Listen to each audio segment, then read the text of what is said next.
যাকাত আদায় না করে এরকম অনেকেই দেখা যায় কি করে সেটাকে বিভিন্ন স্তরে এই টাকাগুলো দেয়। যেমন যৌতুক, যাকাত আদায় না করে কোন মেয়ে বিয়ে দেওয়ার ক্ষেত্রে সেখানে যৌতুকের হিসাব করে দেয়। যাকাত আদায় না করে মাজারের বিল্ডিং বানিয়ে দিল, যাকাত আদায় না করে মাজারকে সাজিয়ে দিল, যাকাত আদায় না করে দরগা সাজাই দিল, বানিয়ে দিল, যাকাত আদায় না করে এই ধরনের গর্হিত কাজ করে দিল না। আপনি যাকাত আদায় না করে যে কাজগুলো করছেন সেই কাজগুলো ইসলামী শরিয়া সাপোর্ট করে। যেমন যৌতুক হারাম, আপনি যাকাত আদায় না করে একজন মেয়ে বিয়ে দিচ্ছে, তাকে সেখানে যৌতুকের জন্য টাকা দিলেন, তাহলে আপনার যাকাত আদায় হবে না, একটা হারাম কাজ করলেন। অনেক ভাইরা না বোঝার কারণে এই কাজ করে। কেন আমি দিচ্ছি না, কিন্তু দেওয়াটা শরীয়ত মতে হতে হবে। কাকে দিবেন, কিভাবে দিবেন? ইসলাম তো অপূরণ রাখেন নাই, নবী তো এটাকে অপূরণ রেখে যান নাই। আপনি কেন এটাকে আপনার মতো করে করছেন? আপনি এই জন্য এটা গর্হিত কাজ করা যাবে না, এবং এটা আল্লাহ তাআলা এটা গ্রহণ করবেন না। এটা ঈমান, ইসলাম বিসর্জন দিচ্ছে। যা আল্লাহ তাআলা উক্ত আয়াতে এই কথা বলেছেন, ওয়াইলুল লিল মুশরিকিন আল্লাযীনা, যেটা আয়াত যেটা বললাম। যাকাত আদায়ের ক্ষেত্রে যারা আল্লাযীনা ইউকিমুনাস সালাতা ওয়া ইউতুনাজ যাকাতা ওয়া হুম বিল আখিরাতি হুম ইউকিনুন, সালাত কায়েম করে, যাকাত প্রদান করে, পরকালের প্রতি নিশ্চিত বিশ্বাস করে। সূরা নামলের 3 নম্বর আয়াত।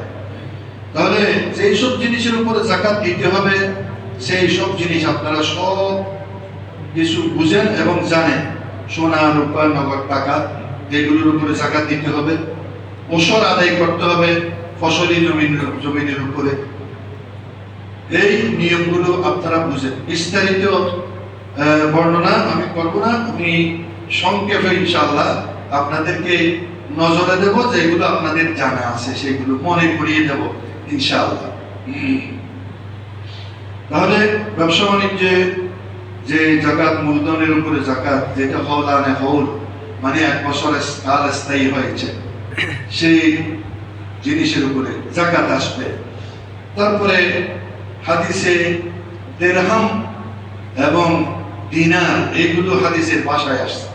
আমরা যেহেতু দিরহাম দিনারের হিসাব, আমরা সেদিকে অনেক হিসাব, সেই দিকে না গিয়ে আমরা আমাদের মুদ্রার উপরে, আমাদের স্বর্ণ, রূপা এবং মুদ্রার উপরে।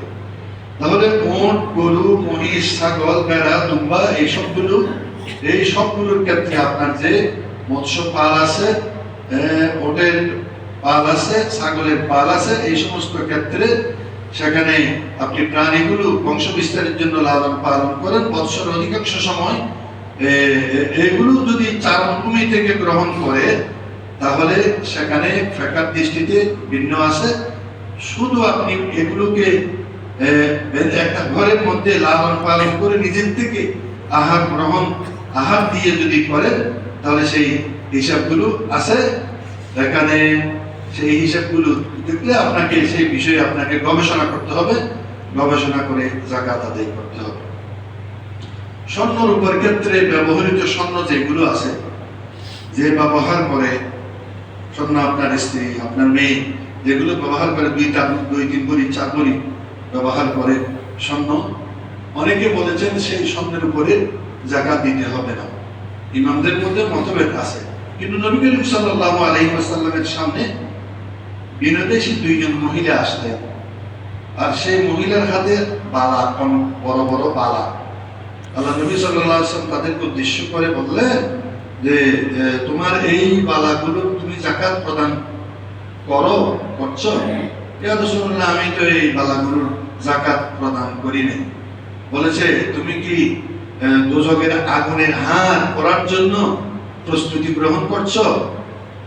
এটা বলার সাথে সাথে সেই মহিলা হাতের থেকে বালাগুলো করে দ্বীন ইসলামের জন্য সেই বালাগুলো কোরবান করে দিলেন। সুবহানাল্লাহি ওয়া বিহামদিহি।